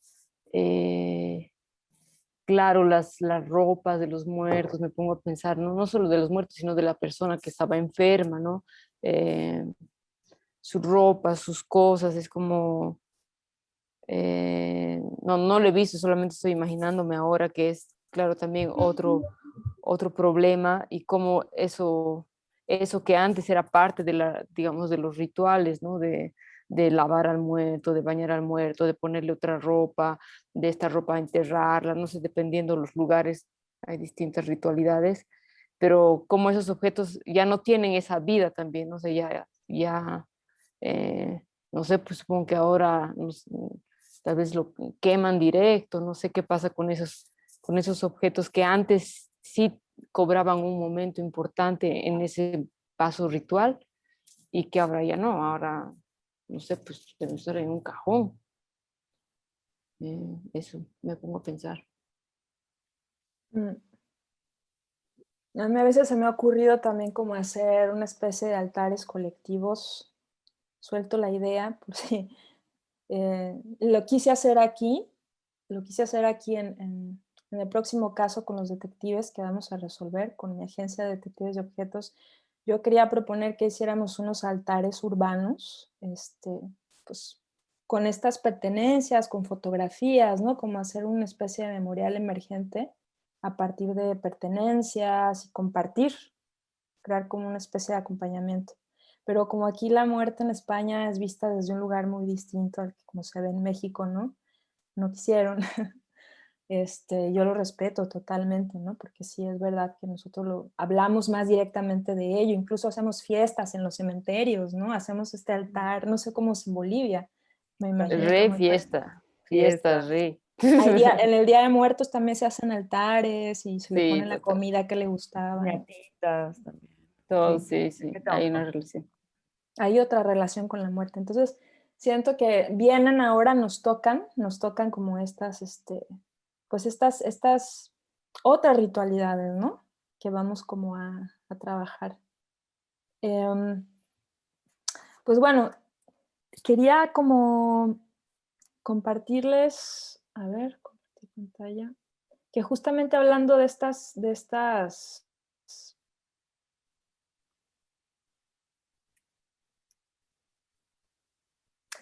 los gestos reincidentes que hablábamos ayer, ¿se acuerdan, no? Los gestos reincidentes. Fíjense que algo muy curioso que ha ocurrido en esta pandemia también, con los espacios, esto que llamo inconsciente habitacional, de cómo de pronto empezaron a revelar fantasmas, ¿no? Empezaron a traer de vuelta esta figura del espectro, esta figura desarticuladora del fantasma.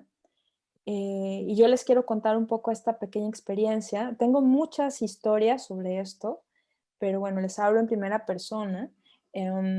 A nivel creativo también, ¿no? Como de pronto esta casa en la que estoy ahora, y como comentaba al principio, solamente estoy de paso todo el tiempo, casi nunca estoy aquí, y ahora durante el confinamiento la habité todo el año, y de pronto me empecé a dar cuenta que los platos de la cocina con los que donde yo comía, que son antiquísimos, que están totalmente desgastados, porque aquí quedan muchos objetos de los dueños anteriores, empezaron a revelar una presencia, empezaron a dibujar la presencia de una mujer, ¿no?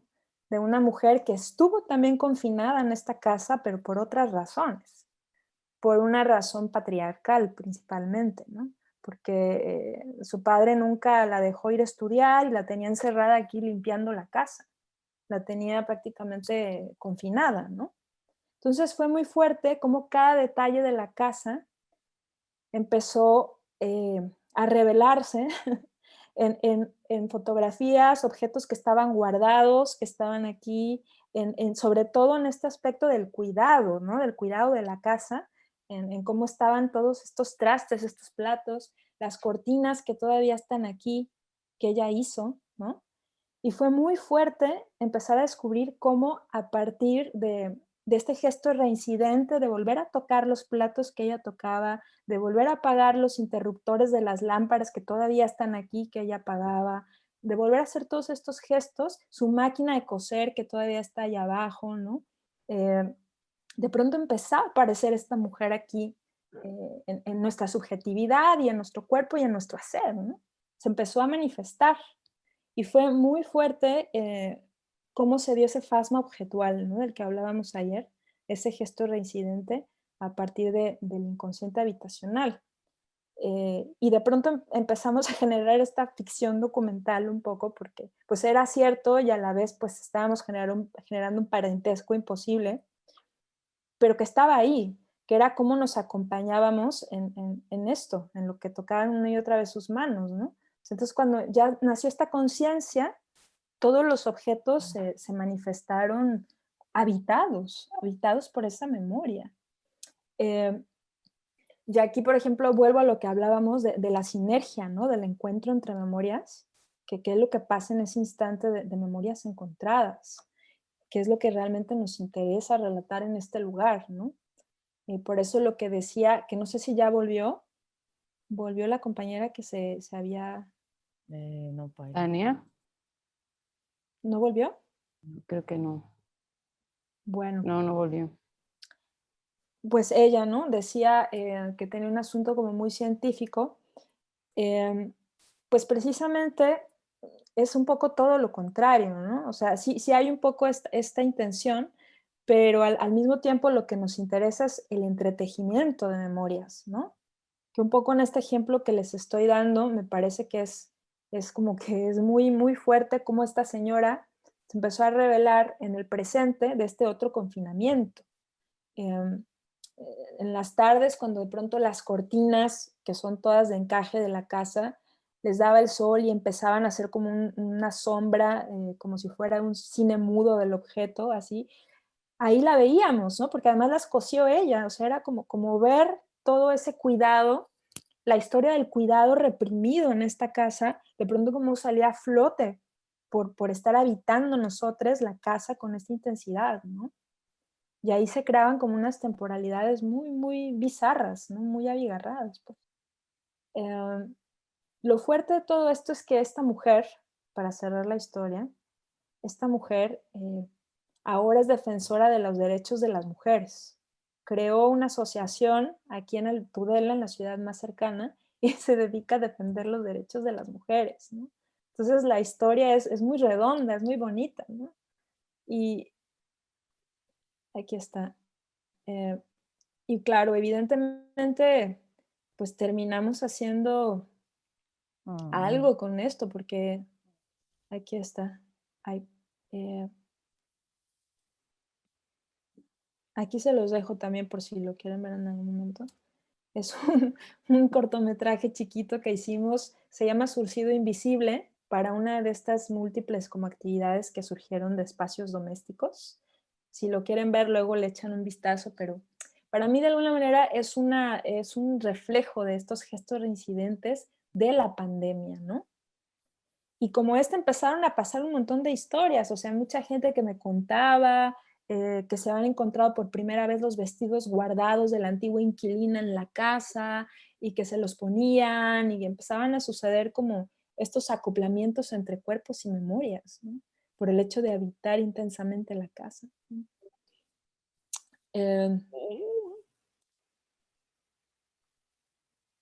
Eso igual me hace harto recuerdo a... ¿Sí se escucha? Sí, sí. Me hace harto recuerdo al Benjamin, que habla que los espacios también guardan una huella que se va repitiendo igual en el tiempo, ¿no? Entonces, por ejemplo, había un cuate que había investigado en La Paz los lugares donde eran los tambos, que eran los lugares donde venía la gente del campo y se alojaba y dormía y después pasaba. Era lo que ahora es la calle Illampu, que ahora se ha convertido en galerías y hotelazos, digamos, pero en esencia sigue guardando la misma idea, ¿no? Es un lugar donde la gente llega, duerme y además es un lugar de comercio y de intercambio.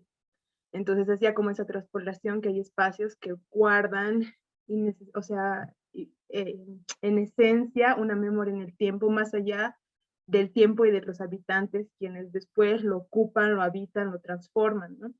Entonces pensaba eso como, claro, esas reflexiones como más espacial y territorial, entonces como de pronto también puede ser,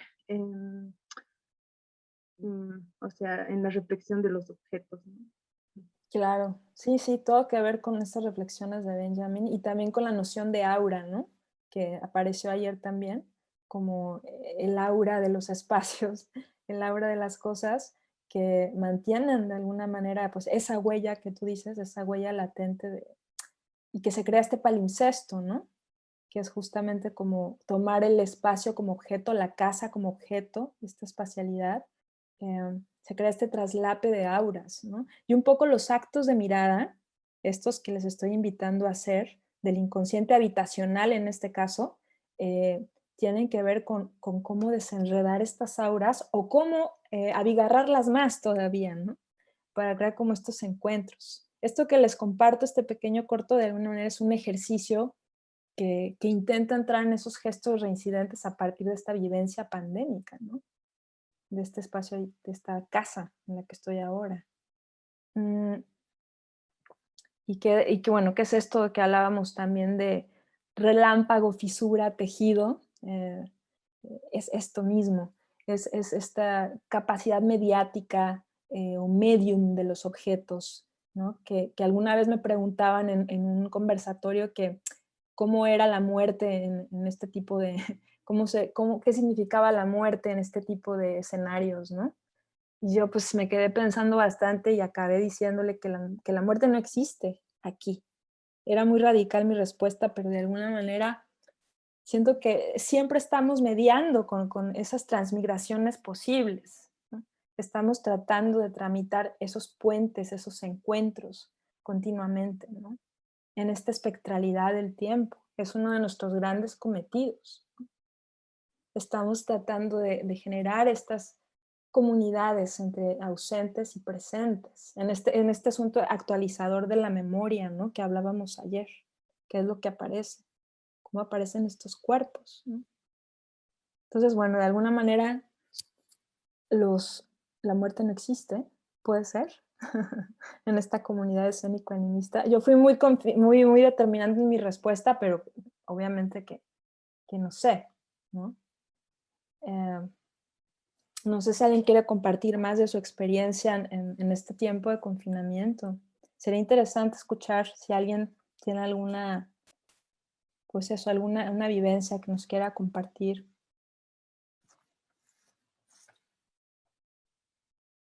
Otra cosa también que pasó fueron las descolocaciones, ¿no? Los que tienen niñas, que no sé si aquí hay gente que tiene niñas que de pronto les pobres estaban encerrados y empezaron a eclosionar los espacios, ¿no? Y era bien bonito ver todas esas fotografías que empezaron a circular de las niñas transformando las casas, ¿no? Que acampaban en las salas, volcaban las mesas, todos los objetos cambiaban de sitio y generaban otras espacialidades, ¿no? Fue bien bonito todo eso.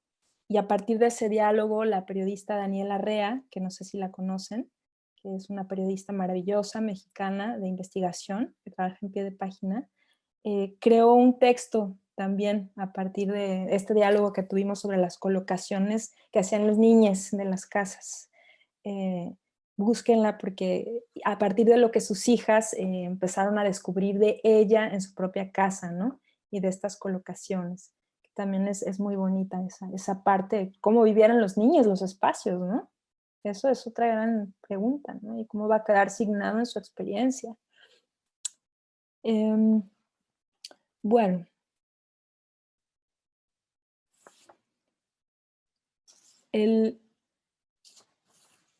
Vamos a dejar lo de la pandemia de momento. Bueno, va a estar ahí flotando, pero se los dejo ahí como reflexión también para que en la siguiente sesión podamos seguir pensando en ello, ¿no? Yo estoy ahí todo el tiempo, estoy ahí pensando qué tiene que hacer todo esto en lo que llevo 10 años sumergida en este tiempo, ¿no? Realmente, cuáles son las preguntas que se abren y qué espacios puede abrir. ¿Qué espacios de acompañamiento o de lo que sea, ¿no? Quisiera hablar ahora de otro tipo de acto de mirada que de alguna manera nos va a dar pie para la próxima sesión. Tiene que ver con los malestares de memoria. Los malestares de memoria en donde vamos a encontrar los contraobjetos, que es la gran materialidad que vamos a abordar la próxima sesión y última. Y para eso sí les voy a pedir, si pueden, echarle un vistazo al texto, si no lo han hecho, de Nelly Richard, por lo menos. Si pueden, el de Marcelo Expósito también, y así comentamos algunas cosas que vienen en el texto. Pero en los malestares de memoria, otro tipo de acto de mirada, ¿no? Aparte del inconsciente material, aparte de estos relámpagos, fisuras, tejidos de los gestos reincidentes, ¿no? Aparte de las pulsiones animistas en las cosas, están también los malestares de memoria, que son estas cristalizaciones de la memoria en formas fijas, que atienden las memorias públicas o memorias políticas oficiales de la memoria, y en donde pues eso se cristaliza, o sea, esa palabra se cristaliza, los lugares de memoria, ¿no? Como decíamos ayer, documentos, monumentos, conmemoraciones, museos, etc. Entonces, el malestar de memoria es justamente el que acontece en todo aquello que se deja fuera de campo, ¿no?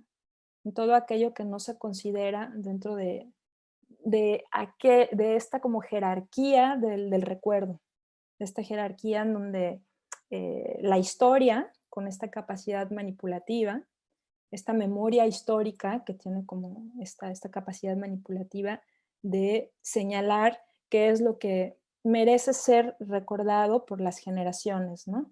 Y qué es lo que no merece ser recordado, qué es lo que se queda fuera. Todo este carácter manipulativo de la historia. Entonces, el malestar de la historia empieza a forjarse y a emerger en esas periferias que se descentran y que están fuera de estas miradas hegemónicas, y que la memoria social que es distinta de la memoria histórica. O sea, la memoria social es aquella, nosotros, por ejemplo, heredamos como memoria histórica la dictadura, ¿no? La dictadura, por ejemplo, en Argentina, heredan la dictadura las nuevas generaciones, heredan esa memoria histórica porque no la vivieron directamente, pero sí sus antepasados, pero la heredan como si lo hubieran vivido, ¿no? De alguna manera, por todos estos transmisiones culturales, familiares, etc. Entonces, ¿cómo se gestiona esta memoria histórica? ¿Cómo gestionan las instituciones el recuerdo? Este animal vivo de la memoria, digamos, facultad modelable que tiene la memoria, esta plasticidad, cómo se fija, cómo se muere de alguna forma, ¿no? Porque la historia muchas veces hay una historia crítica, por supuesto, que no trabaja así, pero muchas veces en este aspecto como veritativo de la memoria, lo que intentan es describir los hechos como fueron, ¿no? Y en ese sentido se vuelve muchas veces cómplice de estas manipulaciones de la memoria que quieren hacer las instituciones que la gestionan.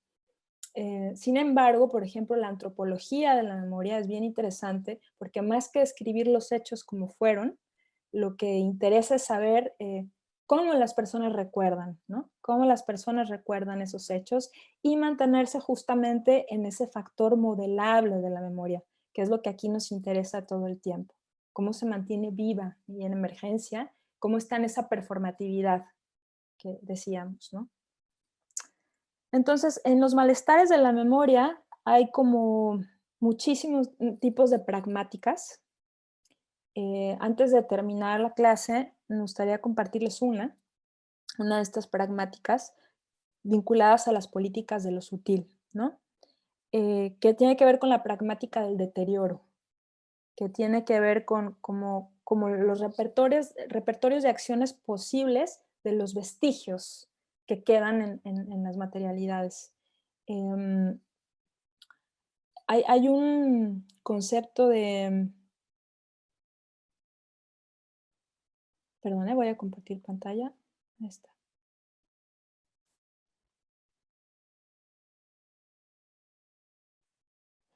Hay un concepto de Marcel Duchamp que se llama infrafino. ¿Lo conocen, los infrafinos? ¿No? Bueno, es bien interesante. El infrafino, infrafino en castellano de España, infraleve en Latinoamérica, me gusta más infraleve.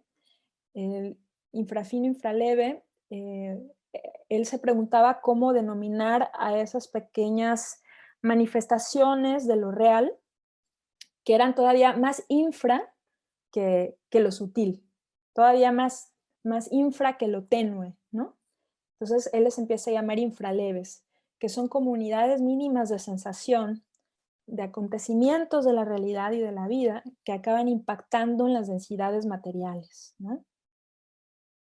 Por ejemplo, el vaho del aliento sobre la ventana, un infrafino, un reflejo, el rastro que queda de un cuerpo cuando se levanta de una silla, ¿no? Un segundo en la vida de un objeto que lo hace cambiar. El rastro que queda de un cuerpo adentro de un pantalón muy estrecho. El pantalón queda como una escultura. El ruido que hace un pantalón cuando caminas.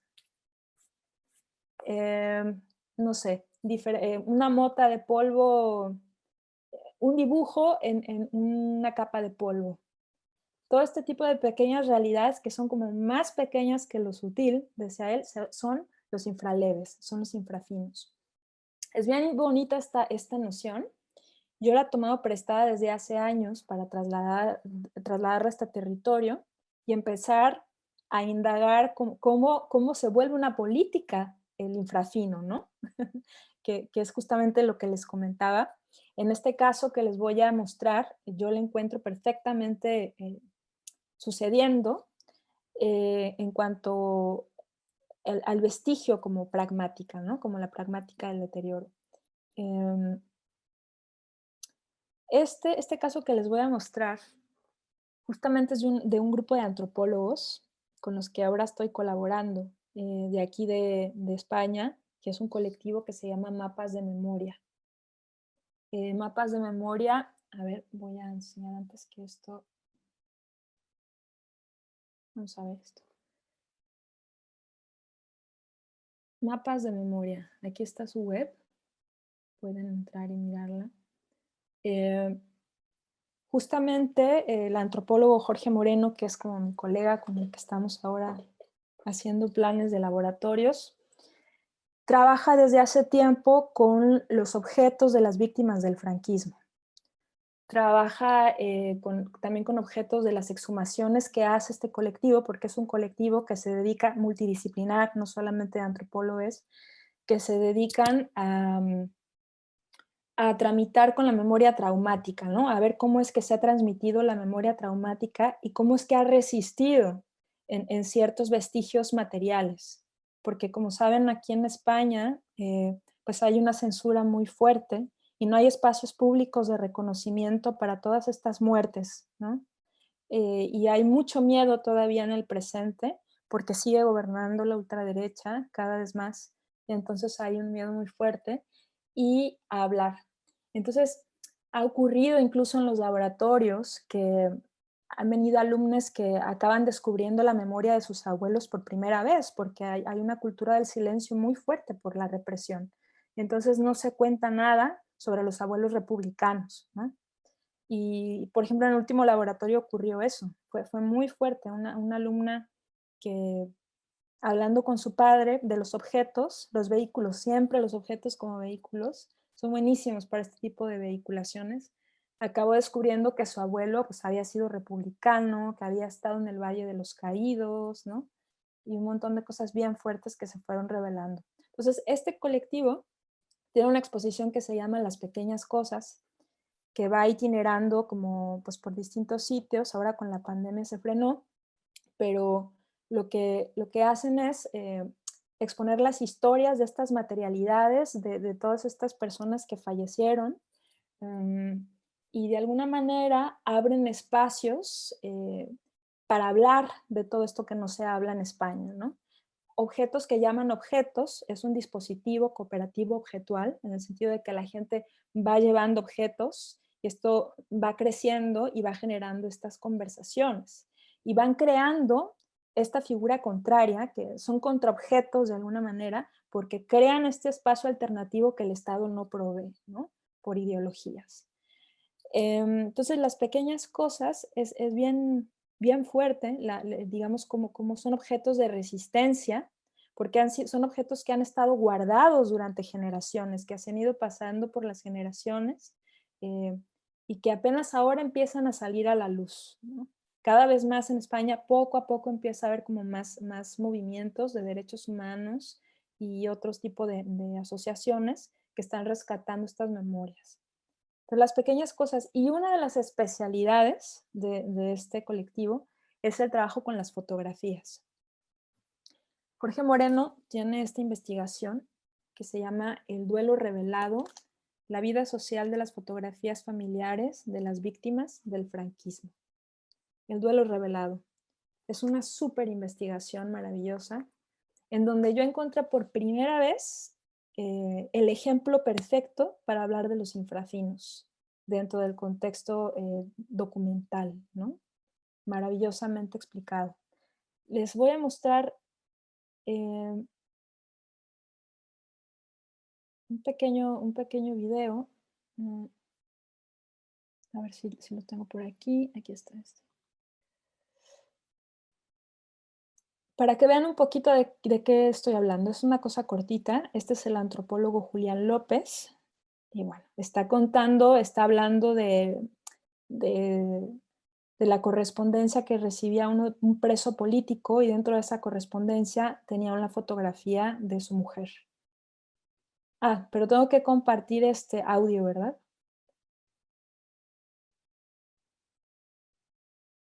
Un momentito, perdón.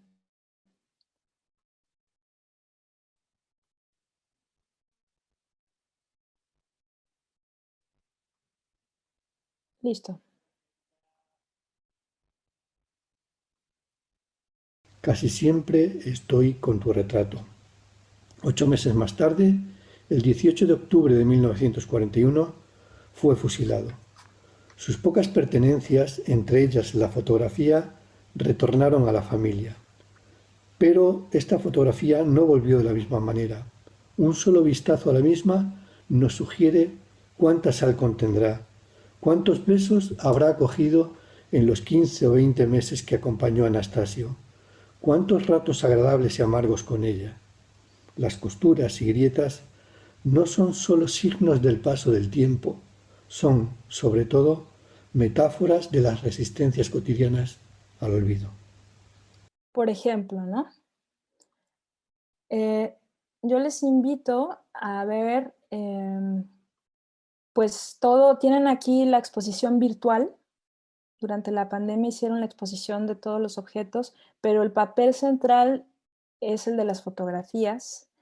E incluso, pues aquí se da por excelencia la política de lo sutil, ¿no? Como el deterioro fotográfico estudiado en acción. Todas estas vivencias de la materia, cómo se ven reflejadas, vivencias afectivas de la materia se ven reflejadas en su materialidad misma, y cómo también se vuelven de alguna manera suplentes de los cuerpos, ¿no? Para crear estos rituales de luto.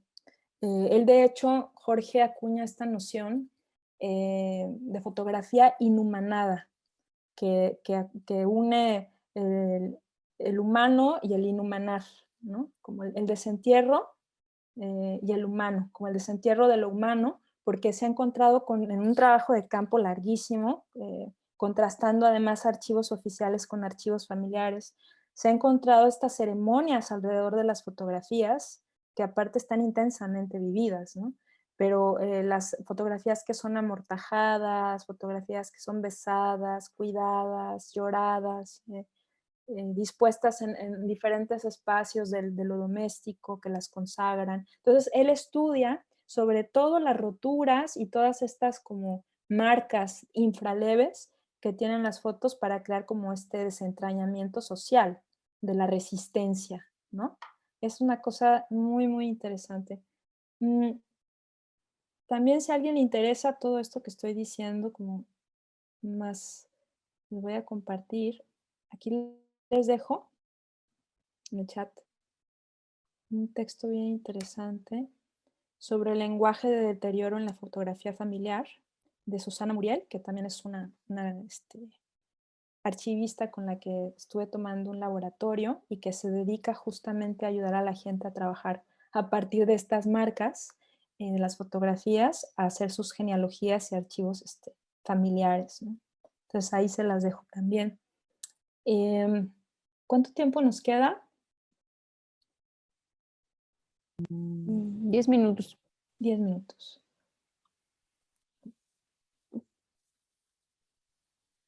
Y bueno, esto que estaba aquí mostrando, 5 minutos más, 2 minutos más y ya me callo para que ustedes hablen.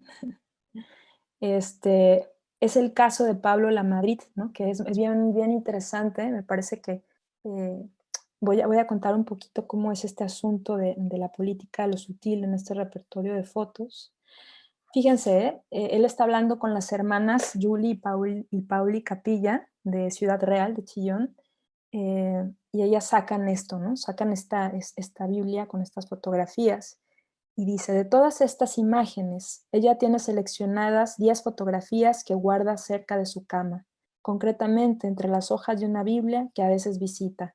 Allí, como si de un álbum se tratara, pasa las páginas originales para ir encontrando la imagen de su padre, de su madre, de su abuela, de su tío. De todas ellas, destaca por sus roturas y desgastes la imagen de Pablo Lamadrid, el tío asesinado, un pequeño retrato que, a diferencia del resto, se muestra con tiras de celo en un intento por pegar las grietas que su intenso uso ha generado. Los abrazos y los besos que esa fotografía ha recibido terminaron fracturando la imagen, señalaba una de las sobrinas. No es, por tanto, que esa fotografía se diferencie de las otras porque esté más deteriorada, sino porque las roturas mismas revelan algo que la distingue de todas las demás. en ese objeto, vive lo vivido. Entonces, hay esta otra perspectiva del objeto intensamente vivido, que yo he tomado mucho de Jorge y de estos antropólogos de mapas de la memoria, para ver en esta espacialización del objeto cómo esas marcas se vuelven reveladoras, ¿no? de índices, sobre todo cuando ha habido, pues, cuando el objeto sustituye a la persona de alguna manera, ¿no? Y se vuelve pues un lugar de memoria desde otro lugar, que no es el oficial, ¿no? Sino todo lo contrario, se va manifestando como contraobjeto, como contramemoria. Y por eso este malestar de memoria, ¿no? Que hay, por ejemplo, aquí en España, con estas políticas de censura, genera estas otras espacialidades de memoria resistente que está allí, ¿no? Y que, bueno, este colectivo en concreto está intentando rescatar desde hace unos años y que continúan haciendo estos trabajos, ¿no? Acaban de exhumar 26 cuerpos en una fosa de Almagro, ¿no? Porque España está llena de fosas y nadie habla de eso, ¿no? Entonces pensaba, por ejemplo, también en Ibi. Ibi, ¿estás por ahí? Aquí no estoy, está. Chabeli. Ahí está, Ibi. Que tú comentabas que tenías un proyecto, ¿verdad? De que estabas trabajando con ropa de los desaparecidos, si no mal recuerdo. Sí, estoy trabajando con ropa de mujeres víctimas de feminicidio. Uh-huh. El plan es conseguir las prendas, ¿no? Y con ella generar una escalera justamente en Todos Santos, que es aquí la festividad de los muertos, y generar una escalera grande hecha de la ropa de mujeres, también de mujeres vivas, ¿no? Que están acá trabajando en la lucha. De eso se trata. Qué poderoso. ¿Y será que la próxima sesión nos puedes compartir un poquito de tu trabajo? Claro, claro, con gusto. Estaría mucho, porque pues tiene que ver con lo que vamos a hablar la próxima sesión, ¿no? De los contraobjetos. Entonces, para tener también un ejemplo de Bolivia, ¿no? Que estaría buenísimo, pues saber qué se está haciendo ahí también y también pensar en las memorias en conflicto, que una cuestión que tiene el malestar de memoria, pues es que siempre pone sobre la mesa memorias en conflicto. Entonces, Claro. ¿qué es lo que siempre intentan blanquear las políticas oficiales de la memoria, unificando esas voces encontradas, ¿no? Pero siempre hay como una memoria en conflicto. Me acordé de este libro, que no sé si lo conocen, de Pia Montalva, que se llama Tejidos Blandos. ¿Lo conoces?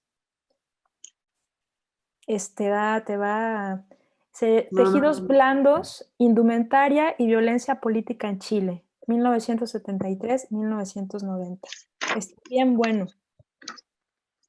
De hecho, lo compré en Bogotá, cuando estuve en Bogotá, en el Fondo de Cultura Económica de Bogotá. Pia Montalva, ella es además diseñadora de ropa, fíjate. Entonces conoce muy bien de lo que está hablando, pero lo habla pues desde toda la ropa de los fallecidos durante la dictadura chilena, ¿no? Nos cuenta todos los recorridos y usos sociales de la ropa y justamente pues tiene que ver con estos actos de mirada que estamos hablando que se van hacia lo infrafino, ¿no?